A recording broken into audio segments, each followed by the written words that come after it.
नमस्कार, मैं सूरज कुमार सिंह। आज हम लोग पढ़ेंगे डिटर्मिनेंट्स का पार्ट 9, जिसमें हम लोग चैप्टर 4.6 को देखेंगे। इससे पहले हम लोग चैप्टर स्टार्ट करने से पहले कुछ बेसिक चीज़ों की जानकारी ले लेते हैं कि हम चैप्टर में किस प्रकार से सवालों को सॉल्यूशन करेंगे। तो चलिए आज का सेशन हम लोग स्टार्ट करते हैं। इसमें हमें सीखना पड़ेगा कि आव्यूह के व्युत्क्रम के द्वारा रैखिक समीकरण निकाय का हल किस प्रकार से करते हैं। तो हम लोग यहाँ पर ऊपर में लिख चुके हैं आव्यूह के व्युत्क्रम द्वारा रैखिक समीकरणों निकाय का हल। तो मान लेते हैं कि एक रैखिक समीकरण दिया हुआ है a1x plus b1y plus c1z बराबर d1। इसी प्रकार से एक और समीकरण है a2x plus b2y plus c2z बराबर d2 और a3x plus b3y plus c3z बराबर d3 है। तो इस प्रकार से ये जो समीकरण दिया हुआ रहेगा, इस पर आधारित कोई भी समीकरण होगा तो सबसे पहले हम लोग मान लेंगे कि वो समीकरण a बराबर होगा और जिसमें इसमें जो समीकरण निकाय है उसके चर में जो भी अचर पद से गुना होगा उसको हम लोग इस प्रकार से लिखेंगे। जैसे इसमें पहला समीकरण में लिखा हुआ है x में अचर पद है a1, तो यहाँ पर लिख दिए। फिर दूसरे समीकरण में x का अचर पद है a2, तो a2 लिखे। और तीसरे समीकरण में x में अचर पद a3 लिखा हुआ है, तो हम लोग यहाँ पर a3 लिखे। इसी प्रकार से y में देखेंगे अचर पद तो b1 है, b2 है और b3 है, तो b1, b2 और b3 को लिखे हैं। और z में जो है अचर पद c1, c2 और c3 है। तो इस प्रकार से इसको हम लोग a में लिख दिए एक आव्यूह बना करके। इसी प्रकार से हमें इसमें मान जो ज्ञात करना है उसमें हमें मान चाहिए x, y और z का, तो उसको हम लोग x मान लेंगे और x बराबर जो हमें मान ज्ञात करना है x, y, z, इस चीज़ को हम लोग लिख लेंगे। और आगे जो ये अचर पद बराबर में दिया हुआ रहेगा उसको हम लोग b मान लेंगे और ये हो जाएगा d1, d2 और d3।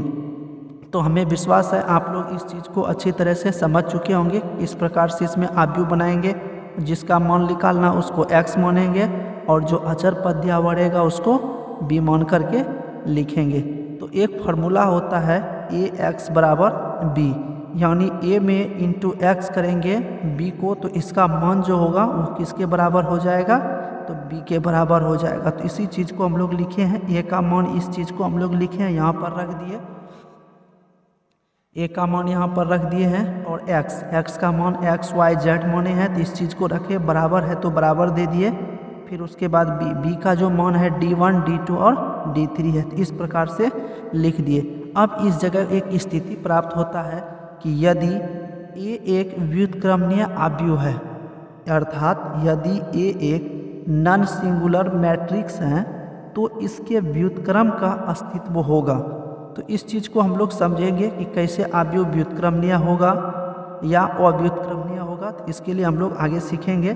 तो यदि a एक व्युत्क्रमणीय आव्यूह है तो इसके व्युत्क्रम का अस्तित्व होगा, यानी उसका व्युत्क्रम प्राप्त हो सकता है। तो यहाँ हम लोग लिखेंगे ax बराबर b। तो इस चीज़ को हम लोग ऊपर में पढ़ चुके हैं कि ax बराबर b एक फार्मूला होता है, उस चीज़ को हम लोग लिख लिए। अब यहाँ हम लोग क्या किए, ax बराबर b जो है इसमें हम a से a इन्वर्स से दोनों ओर गुणा कर दिए, तो दोनों ओर a इन्वर्स से गुणा करने पर इस चीज़ को हम लोग लिखे हैं। तो इसमें a इन्वर्स गुणा कर दिए ax में, तो लिख दिए बराबर है तो बराबर रखे, और b में a इन्वर्स से गुणा किए तो a इन्वर्स b लिखे। आगे हम लोग इस चीज़ को कर दिए a इन्वर्स इंटू a एक साथ रख दिए, इंटू x है तो रख दिए बराबर a इन्वर्स b, इस चीज़ को हम लोग छोड़ दिए। a इन्वर्स इंटू a, इसका फार्मूला हम लोग पिछले वीडियो में देखे थे। इसका फार्मूला जो होता है i के बराबर होता है, तो इसके जगह हम लोग i रखे, इंटू x है तो x रख दिए बराबर a इन्वर्स b। तो और ये भी हम लोग जानते हैं कि यदि i में x से गुना करेंगे तो इसका मान भी क्या होता है, तो x होता है। तो इसके बराबर a इन्वर्स b आ गया। तो यानी हमें जब इसमें समीकरण का मान निकालना हो तो x बराबर हम लोग इस फार्मूले को यूज करेंगे a इन्वर्स b। तो चलिए हम लोग आगे चलते हैं। और सेकंड स्थिति होता है, सेकंड स्थिति में देखेंगे कि यदि a एक अव्युत्क्रमणीय आव्यूह है, यानी सिंगुलर मैट्रिक्स है, तो सारणिक का मान 0 हो। अगर दिया हुआ सारणिक का मान यदि 0 प्राप्त होता है तो वह एक अव्युत्क्रमणीय आव्यूह होता है। तो हम लोग इसी के द्वारा पता करेंगे कि आव्यूह अगर सारणिक का मान यदि 0 प्राप्त हो जाता है तो वह एक अव्युत्क्रमणीय आव्यूह होगा। यदि सारणिक का मान 0 प्राप्त नहीं होता है तो वह एक व्युत्क्रमणीय आव्यूह होता है। तो इसी प्रकार से हम लोग ज्ञात करेंगे। यदि सारणिक का मान 0 प्राप्त हो जाता है तो हमें एक और काम करना क्या पड़ेगा कि ये जो सारणिक का जो मान दिया हुआ रहेगा उससे हम लोग एडजॉइंट का मान ज्ञात करेंगे और उसमें b से मल्टीपल कर देंगे। ज्ञात करने के बाद देखेंगे कि यदि इसका सारणिक मान 0 प्राप्त नहीं होता है तो समीकरण निकाय का कोई हल नहीं होगा, अर्थात यह समीकरण निकाय क्या होगा तो असंगत होगा। तो चलिए हम लोग इसको जितने सारे बात को हम लोग अभी पढ़े हैं उसको एक सामान्य रूप से जनरली रूप से देख लेते हैं कि हमें एक छोटे से शॉर्ट में कैसे इसको याद रखेंगे। तो चलिए इसी चीज़ को हम लोग आगे लिखे हैं। तो यदि सारणिक का मान 0 के बराबर नहीं हो, यानी सारणिक का मान 0 ज्ञात नहीं हो, तो इस स्थिति में समीकरण निकाय का हल अद्वितीय होगा और यह समीकरण निकाय संगत होगा। तो आगे हम लोग देखते हैं, यदि सारणिक का मान 0 हो तो समीकरण निकाय असंगत होगा। तो यही दोनों बात को हम लोग अच्छी तरह से ध्यान में रखेंगे। यदि सारणिक का मान 0 नहीं होता है तो समीकरण निकाय का हल अद्वितीय होता है और यह संगत होता है। तो इसी प्रकार से यदि सारणिक का मान 0 हो तो समीकरण निकाय क्या होगा तो असंगत होगा। तो इस स्थिति में यदि 0 आ जाता है तो हमें एक और काम क्या करना पड़ेगा। तो ऊपर में हम लोग देख चुके हैं कि यदि सारणिक का मान 0 हो तो हमें एडजॉइंट ज्ञात करना पड़ेगा, उसमें b से मल्टीपल करेंगे तब उसका सारणिक मान ज्ञात करेंगे। यदि 0 नहीं निकला तो हम लोग लिखेंगे समीकरण निकाय का कोई हल नहीं होगा और यह समीकरण निकाय क्या होगा तो असंगत होगा। तो चलिए हमें विश्वास है कि यहाँ तक आप लोग अच्छी तरह से समझ चुके होंगे। तो अब हम लोग प्रश्नावली की ओर चलते हैं।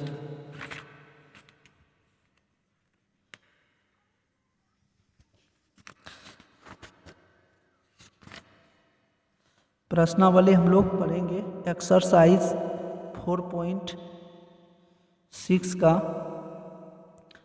प्रश्नावली में दिया हुआ है 4.6 में कि निम्नलिखित प्रश्नों 1 से 6 तक समीकरण निकाय का संगत अथवा असंगत के रूप में वर्गीकृत कीजिए। यानी इसमें सवाल नंबर 1 से लेकर के 6 तक दिया हुआ है, जिसमें सिर्फ हमें ये बताना है कि इसमें कौन सा समीकरण निकाय संगत है अथवा असंगत है।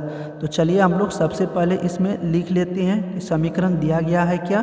तो सवाल नंबर 1 में जो दिया गया है समीकरण लिखा गया है x + 2y बराबर 2 दिया हुआ है। फिर दूसरा समीकरण है 2x + 3y बराबर 3 लिखा है। तो हम लोग इसको अच्छी तरह से लिखने सीख चुके हैं। तो इसको हम लोग a मान लेंगे।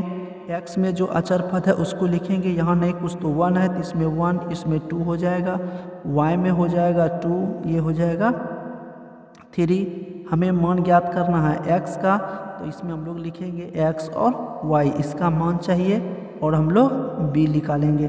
तो b का जो मान होगा वो अचर पद होता है 2 और 3। इस प्रकार से पहले हम लोग लिख लेंगे। अब a का सारणिक मान ज्ञात करेंगे। तो इसका सारणिक मान हो जाएगा 1, 2 और 3। यहाँ से हम लोग मान निकाल लेंगे। तो 1 × 3 करेंगे 3, -2 × 2 करेंगे तो ये 4, यानी ये बचेगा -1।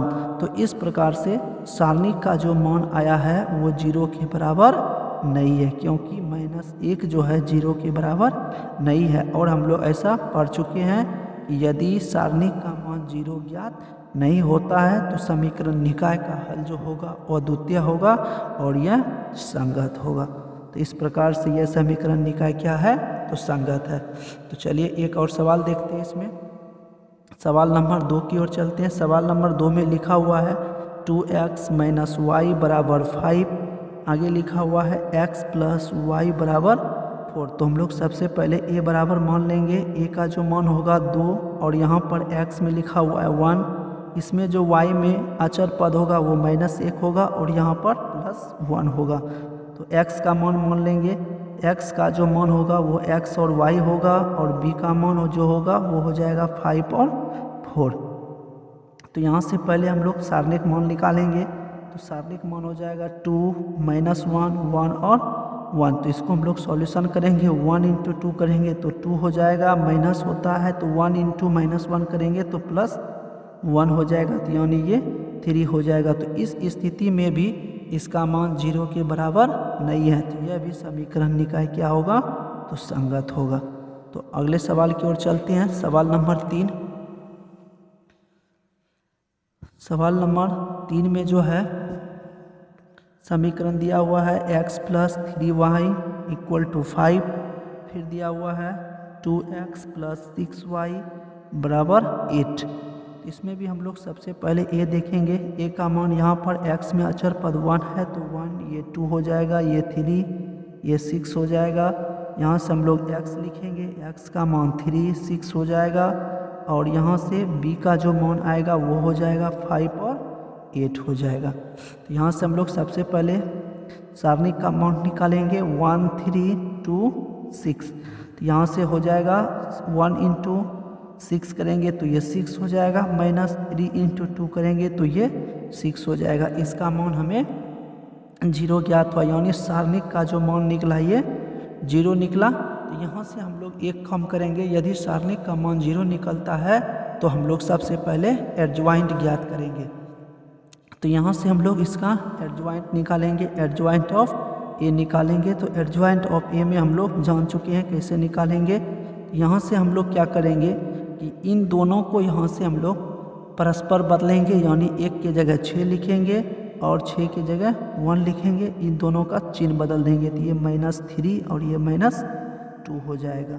तो यहाँ से एडजॉइंट आ गया है। इसमें हम लोग मल्टीपल करेंगे b से, तो b का मान निकालेंगे। इसमें एडजॉइंट ऑफ a इंटू इसमें b करेंगे तो इसका मान जो है एडजॉइंट का 6 -3 -2 और 1 है। इसमें b का जो मान दिया हुआ है वो मान इसका है 5 और 8। तो इसको हम लोग मल्टीपल करके देखेंगे इसका सारणिक मान कितना होता है।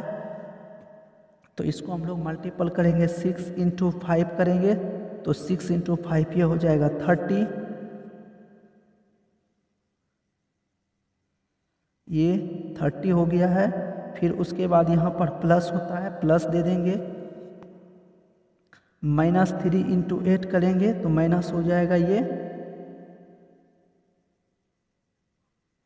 24। फिर उसके बाद आगे हो जाएगा -2 इंटू 5 करेंगे तो -10 हो जाएगा, प्लस होगा तो 1 इंटू 8 करेंगे तो ये 8 हो जाएगा। तो इस प्रकार से दोनों को देखेंगे आगे। फिर हम लोग 30 में माइनस कर देंगे 24 को तो ये 6 बचेगा और 8 में माइनस हो जाएगा 10 तो -2 बचेगा। इसका सारणिक मान जिसमें जो भी मान निकलेगा वो 0 के बराबर नहीं होगा। तो इस स्थिति में हम लोग कर देंगे क्या, यह एक शून्य आव्यूह नहीं है। तो यह समीकरण निकाय जो है, यह समीकरण निकाय क्या हो जाएगा, तो असंगत हो जाएगा। तो इस स्थिति में हम लोग यदि ये 0 निकल जाता तो यह एक शून्य आव्यूह हो जाता, और शून्य आव्यूह यदि होता तो यदि यह एक संगत होता या असंगत होता। तो यहाँ पर हम लोग इस स्थिति के अनुसार काम करते। तो यहाँ पर जो है इसका मान 0 नहीं आया है, यह एक शून्य आव्यूह नहीं आया है, इसीलिए समीकरण निकाय क्या है, तो असंगत है। तो चलिए हम लोग अब प्रश्न संख्या 7 से 14 की ओर चलेंगे, जिसमें हमें सवालों को सॉल्यूशन कर x और y का मान ज्ञात करना है। तो इसमें जितने सारे बाकी सवाल बचे आप लोग इसको सॉल्यूशन कर लीजिएगा। तो चलिए हम लोग सवाल नंबर 7 से 14 की ओर चलते हैं। सवाल नंबर में कह रहा है कि प्रश्न संख्या 7 से 14 तक प्रत्येक समीकरण निकाय को आव्यूह विधि से हल कीजिए। 7 नंबर सवाल में है 5x + 2y = 4 और दूसरा समीकरण दिया हुआ है 7x + 3y = 5। तो इसमें हमें x और y का मान निकालना है, तो हम लोग यही प्रक्रिया करेंगे। a बराबर जो है ये 5 हो जाएगा, ये 7 हो जाएगा, ये 2 और ये 3 हो जाएगा। x का मान चाहिए तो x में मान हो जाएगा x और y, और b का जो मान होगा ये मान हो जाएगा 4 और 5। तो आगे हम लोग यहाँ से क्या करेंगे कि पहले मोड ऑफ a निकाल लेते हैं। तो मोड ऑफ a निकालेंगे 5 2 7 3, इसका मान हो जाएगा 5 इंटू 3 करेंगे तो ये 15 हो जाएगा, माइनस 7 इंटू 2 करेंगे तो ये 14 हो जाएगा, इसका मान 1 हो जाएगा। यानी यहाँ से इसका मान 0 के बराबर नहीं है। तो हम लोग यहाँ लिख सकते हैं कि इसका व्युत्क्रम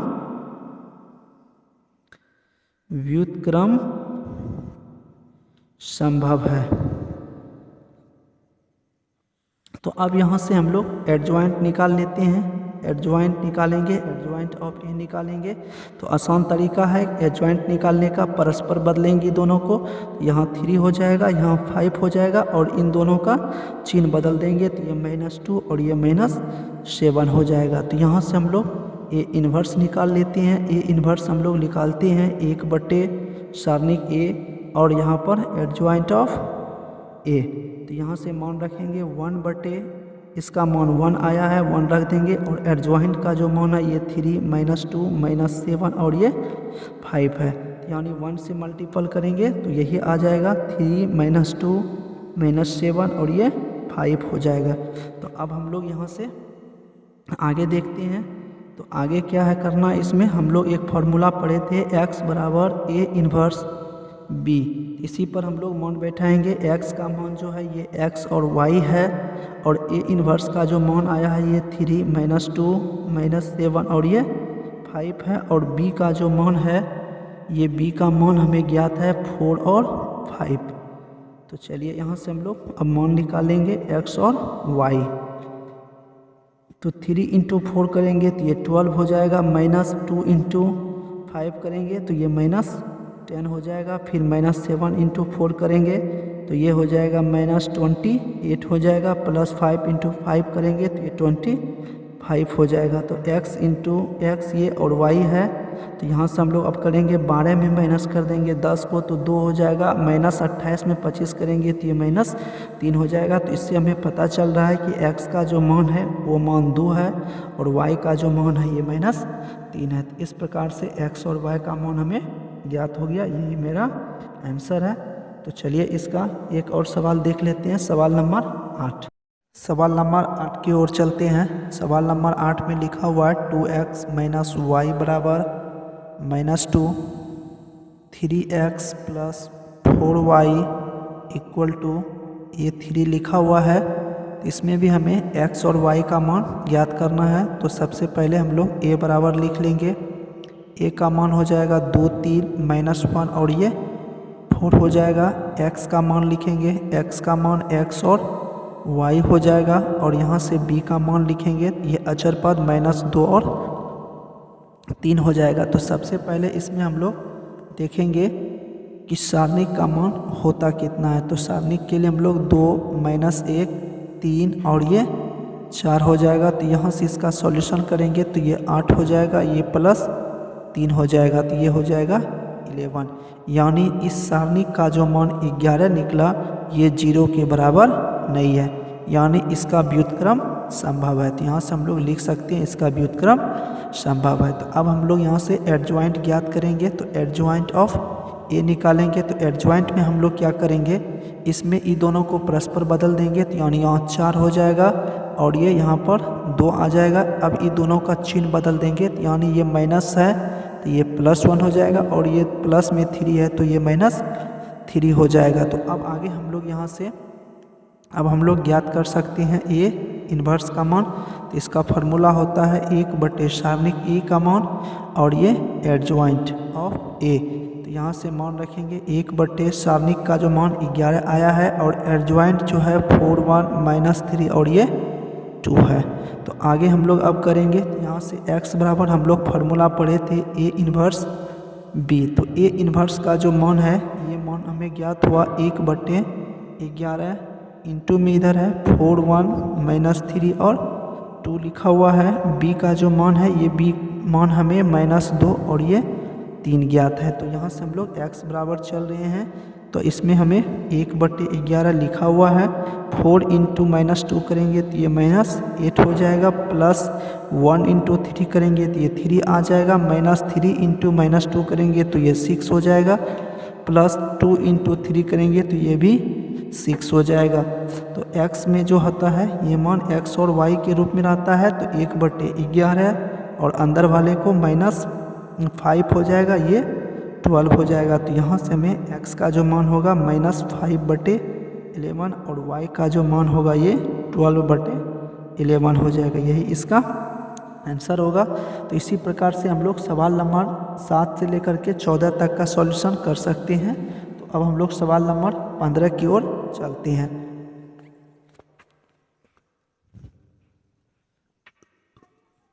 सवाल नंबर 15 देख लेते हैं। सवाल 15 में क्या कह रहा है। सवाल नंबर 15 ये है,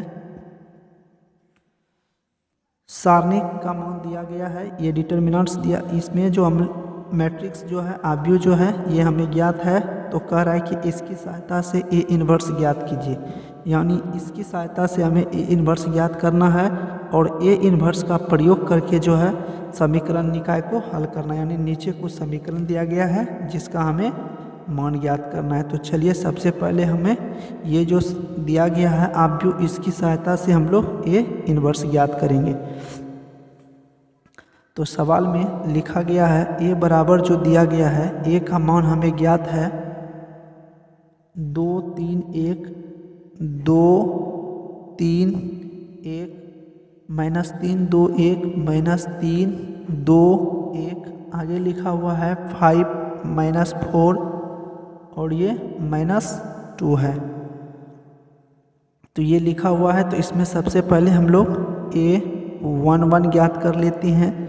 a11 ज्ञात करेंगे तो ये बंद हो जाएगा, ये बंद हो जाएगा, तो इसका मान जो हो जाएगा -4 और ये +4 हो जाएगा, यानी इसका मान जो आएगा ये मान 0 आ जाएगा। तो आगे हम लोग लिखेंगे फिर a12 के लिए लिखेंगे, तो इसको हमें बंद करना पड़ेगा, इसको बंद करना पड़ेगा। तो बचता है 3 -4 1 और 2, तो ये -6 और ये -4 है, तो ये प्लस यानी माइनस प्लस हो जाएगा, तो यानी -6 + 4 हो जाएगा। तो यानी ये आ जाता है -6 + 4, तो यानी बचता है -2 और इसमें जोड़ेंगे 2 1 3, तो इसका भी माइनस आ जाएगा, तो ये आ जाएगा मेरे पास प्लस में 2 हो जाएगा।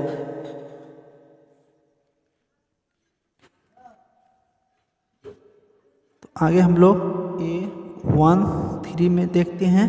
तो इस 5 को लेंगे तो ये स्तंभ बंद हो जाएगा, ये पंक्ति बंद हो जाएगा, तो इसका मान 3 2 1 1 होगा। तो 3 में माइनस होगा 2, तो 1 बचेगा, तो ये भी हो जाएगा यहाँ पर 1। तो आगे फिर हम लोग देखते हैं a21 के लिए।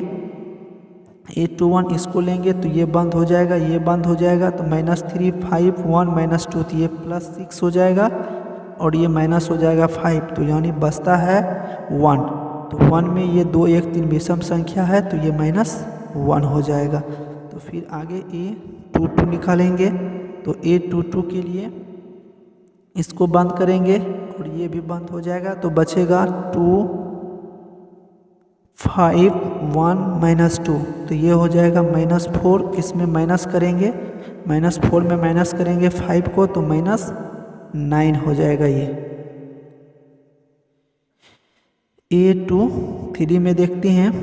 तो a23 देखेंगे तो a23 तो ये हो जाएगा a23। इस प्रकार से इसको बंद करेंगे, इसको बंद करेंगे, तो 1 × 2 करेंगे तो 2 -3, यानी माइनस ये हो जाएगा 5 हो जाएगा, तो ये हो जाएगा -5। अब हम लोग a31 की ओर देखते हैं। तो a31 ये हो जाएगा, तो इसका ये बंद और ये बंद हो जाएगा, तो माइनस हो जाएगा 12 और ये माइनस प्लस हो जाएगा, +12 में माइनस करना है तो 10 को, तो 12 में माइनस करेंगे 10 को, तो ये हो जाएगा 2। फिर a32 देखेंगे। तो a32 निकालेंगे तो ये बंद हो जाएगा और इसका ये बंद हो जाएगा, तो -8 और माइनस हो जाएगा 15, तो -8 और -15 करेंगे तो ये -23 हो जाएगा। तो यानी -23 हो जाएगा, 3 2 5 हो जाएगा। इसमें हम लोग फिर से एक बार इसको देखते हैं, ये 3 2 को, तो ये बंद हो जाएगा, ये बंद हो जाएगा, तो -8 और -15 हो जाएगा, -23 और 3 2 5, यानी इसे इसका मान जो आएगा ये प्लस में आएगा। तो ये 3 3 के लिए देखते हैं, तो ये 3 3 ये बंद हो जाएगा, ये बंद हो जाएगा, तो ये बचेगा 4 + 9 और ये हो जाएगा 13। तो अब हम लोग यहाँ से एडजॉइंट ज्ञात करेंगे, एडजॉइंट ऑफ ए निकालेंगे, तो ये हो जाएगा 0 2 1 -1 -9 -5, ये 2 23, ये 13, इसका हमें ट्रांसपोज करना पड़ेगा, परिवर्त करना पड़ेगा। तो परिवर्त करने के बाद ये आ जाता है 0 2 1 -1 -9 -5 हो जाएगा, ये 2 23 और 1 3 हो जाएगा यहाँ पर। तो आगे हम लोग निकालेंगे यहाँ से। अब हमें ए इन्वर्स की आवश्यकता पड़ेगा, यानी ये सारणिक का मान भी निकाल लेते हैं। तो यहाँ से हम लोग लेंगे 2 को लेंगे, तो 2 लेने के बाद ये हो जाता है, इसको बंद करेंगे, ये बंद करेंगे, तो ये बचता है मेरे पास -2 × 2 करेंगे तो -4, जिसमें माइनस माइनस ये प्लस हो जाएगा 4। तो आगे फिर हमें माइनस लेना पड़ेगा, तो ये -3 लेते हैं, तो ये +3 हो जाएगा। तो यानी इससे बंद करेंगे, ये बंद हो जाएगा, तो बचता है 3 -4 1 और यहाँ -2 लिखा हुआ है, तो ये हो जाएगा -6 और ये +8 हो जाएगा, तो -6 और ये हो जाएगा -6 और ये बचेगा +4। आगे देखते हैं हम लोग, फिर करेंगे +5 से, तो ये हो जाएगा, इसको बंद करेंगे, इसको बंद करेंगे, तो 3 माइनस हो जाएगा 2, इसका मान तो 0 हो जाएगा, प्लस इससे हो जाएगा 3 - 2 यानी -3, इसमें हो जाएगा -4 में माइनस करेंगे 6 को, -2 × 3 करेंगे तो ये -6 हो जाएगा, प्लस फिर उसके बाद ये बचेगा 1 × 5 करेंगे तो 5, यानी मेरे पास -1 आता है। सारणिक का मान -1 आया, तो ए इन्वर्स निकालती हैं, 1/, सारणी ए का मान इंटू एडजॉइंट ऑफ ए। तो यहाँ से -1/1 हो जाएगा, और एडजॉइंट का जो मान आया है 0 - 1 2 2 - 9 23 1 - 5 और ये 13 हो जाएगा। तो आगे हम लोग इसमें मान निकाल लेंगे, तो इसका मान जो हो जाएगा ए इन्वर्स का मान हो जाएगा 0 माइनस है, तो -1 से इसमें गुणा करेंगे तो ये +1, ये -2, ये भी -2, ये 9, ये हो जाएगा -23, ये हो जाएगा -1, ये 5, ये -13। तो इस प्रकार से इसका मान एक आंसर आ चुका है। ए इन्वर्स का मान पूछ रहा तो ए इन्वर्स निकल चुका है। अब हम लोग मान निकालेंगे समीकरण की सहायता से x और y का। तो समीकरण जो लिखा हुआ है उसमें हमें b का जो मान मालूम होगा, वो b का जो मान होगा, b का मान हम लोग लिख लेते हैं डायरेक्ट। b का जो मान इसमें दिया गया है 11 - 5 और ये -3 है। तो यहाँ से हम लोग x बराबर निकालेंगे a इन्वर्स b।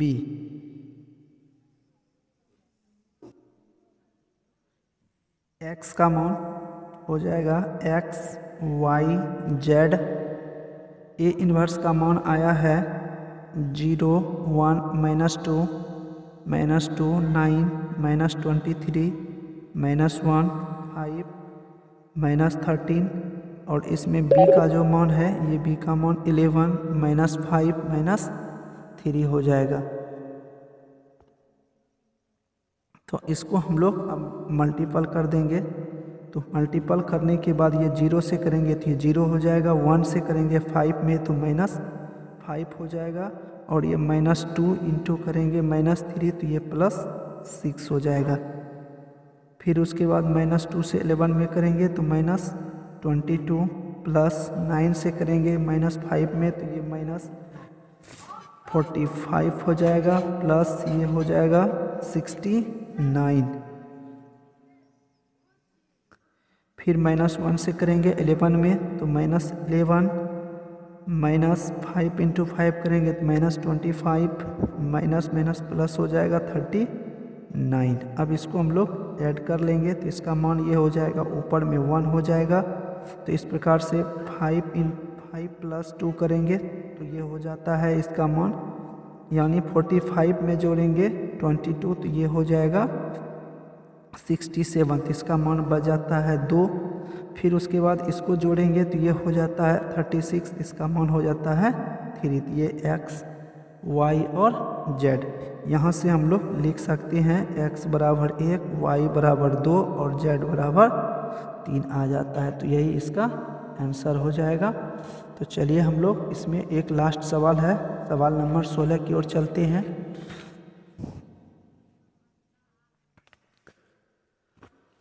सवाल नंबर 16 में जो दिया गया है, कह रहा है कि 4 केजी प्याज, 3 केजी गेहूं और 2 केजी चावल का मूल्य 160 रुपया है। फिर आगे लिखा हुआ है कि 2 केजी प्याज, 4 केजी गेहूं और 6 केजी चावल का मूल्य 90 रुपया है। 6 केजी प्याज, 2 केजी और 3 केजी चावल का मूल्य 70 रुपया है। तो आव्यूह विधि से प्रत्येक का मूल्य ज्ञात कीजिए। तो इसमें हम लोग सवाल को एक बार आप लोगों को दिखा देते हैं, सवाल में इसमें क्या कह रहा है। तो सवाल नंबर 16 ये है, 4 केजी प्याज, 3 केजी गेहूं और 2 केजी चावल का मूल्य 60 रुपया है। फिर आगे लिखा हुआ है 2 केजी प्याज, 4 केजी गेहूं और 6 केजी चावल का मूल्य 90 रुपया है। आगे फिर एक और समीकरण है, 6 केजी प्याज, 2 केजी चावल और का मूल्य जो है टोटल ये 70 रुपया दिया हुआ है। तो आव्यूह विधि से प्रत्येक का हमें मान ज्ञात करना है। तो चलिए हम लोग इसमें सॉल्यूशन देखते हैं इसका। तो इसमें हम लोग क्या करेंगे, तो मान लेंगे, माना कि प्रति केजी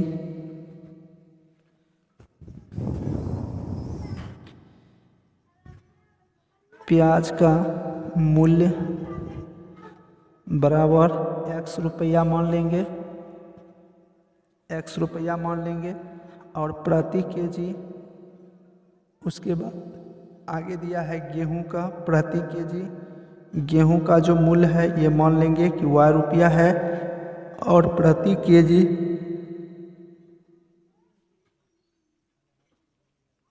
चावल का मूल्य मान लेंगे कि ये z रुपया है। तो इस प्रकार से हमें अब एक समीकरण मिल जाएगा। कह रहा है कि 4 केजी प्याज है, यदि 1 केजी का मूल्य x रुपया तो 4 केजी का 4x हो जाएगा। तो इसी प्रकार से आगे गेहूँ 3 केजी है तो ये 3y हो जाएगा और ये 2z हो जाएगा, जिसका मूल्य 60 रुपया है।